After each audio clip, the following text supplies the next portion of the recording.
Es ist der Tag nach der Nacht des Ampelbruches und ich möchte nachfragen bei Tino Kruppalla von der AfD. Herr Kruppalla, ich würde Sie gerne direkt einmal nach dem Statement von Olaf Scholz gestern Abend fragen. Der schwarze Peter, der ging zu 100% an die FDP. Von Selbstkritik war in der Rede des Kanzlers nicht viel zu finden.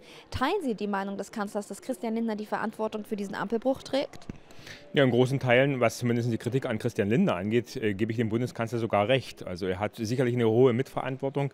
Ich meine, alleine sein 18 Seiten Papier, was er vorgestellt hat vor wenigen Tagen, widerspricht ja komplett dem Koalitionsvertrag. Also fragt man sich, warum die FDP überhaupt diese Koalition eingegangen ist.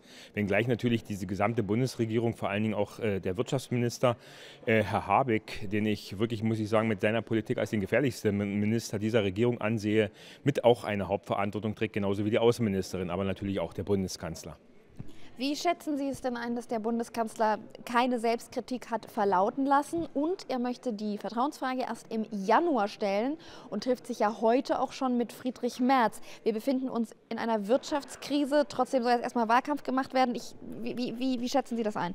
Ja, also die Vertrauensfrage, die sollte wirklich nächste Woche gestellt werden. Das fordern wir auch vom Bundeskanzler, dass so schnell wie möglich auch wieder feste und starke Verhältnisse in Deutschland vorherrschen und der Wahlkampf so kurz wie möglich ist. Dass er sich jetzt nächste Woche mit Herrn Merz treffen möchte oder sich die nächsten Tage mit Herrn Merz treffen will, das zeigt eigentlich, dass man hier wahrscheinlich eher die Ukraine-Hilfe noch vor der Bundestagswahl erhöhen will. Es ging ja gestern schon weitestgehend rum, dass Deutschland mittlerweile jetzt die alleinige Last für die Ukraine, für Waffenlieferung und auch für die finanzielle Hilfe leisten müsse. Das ist genau der falsche Weg, denn wir sehen es ja aktuell in unserer wirtschaftlichen Lage, in dieser Rezession. Wir brauchen jetzt hier sofort eine Wirtschaftsumkehr, wir brauchen eine Entlastung unserer Wirtschaft.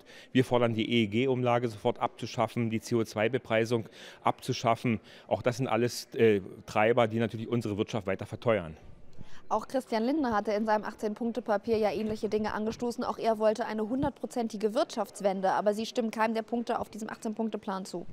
Ja, es sind ja viele Punkte drin, die von uns auch kopiert sind, die wir seit Monaten, ja teilweise seit Jahren fordern. Nur ist die Frage, wie ich es schon eingangs gesagt hatte, warum hat Christian Lindner dann erst dieser Koalition überhaupt erst eingegangen, warum hat er zugestimmt? Und das ist eigentlich dieses Unglaubwürdige daran, er hat die Wähler betrogen, belogen, nur um in die Regierung zu kommen. Jetzt möchte er sich mit Hinblick auf die Wahlen, natürlich bei den Umfrageergebnissen der FDP von 3–4% retten, indem er noch über die 5%-Hürde kommt. Ich hoffe, die Wähler sehen das, dass Christian Lindner wirklich hier mit eines der Hauptverursacher dieser Krise auch ist. Herr Kruppalla, gehen Sie denn davon aus, dass die CDU auf die Flirtereien der SPD und der Grünen jetzt eingehen werden? Na gut, das ist nicht meine Position für die CDU, jetzt hier irgendwelche Positionen zu vertreten. Wir vertreten die AfD-Position. Man sieht, dass wir in vielen Positionen in diesem Deutschen Bundestag bürgerliche Mehrheiten hätten. Also ich fordere hier die CDU und auch die FDP auf, diese Brandmauer-Diskussion endlich zu beenden. Die Bürger erwarten endlich Antworten von den Politikern, die gewählt wurden. Das sieht man in den Ländern, in Thüringen, in Sachsen, wo diese Probleme vorherrschen, dass man keine stabilen Verhältnisse bekommt. Und das Gleiche fordern wir auch im Bund. Meinen Sie, dass die Landtagswahlen in Hamburg auch etwas damit zu tun haben können, dass der Bundeskanzler gerne noch warten möchte, bis er die Vertrauensfrage stellt?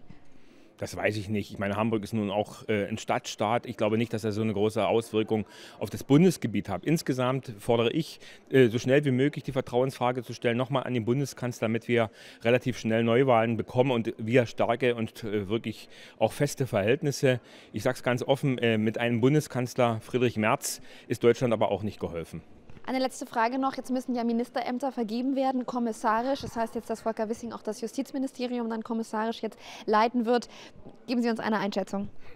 Ja, also daran sieht man, wie gespalten auch die FDP in sich ist, wenn Volker Wissing jetzt auch den Parteiaustritt ja bekannt gegeben hat. Daran sieht man das komplette Chaos dieser Regierung. Und deshalb ist eigentlich jeder Tag, den diese Regierung länger im Amt ist, ein verlorener Tag für unsere deutsche Wirtschaft, aber auch für den Frieden in Europa. Vielen Dank für dieses Gespräch.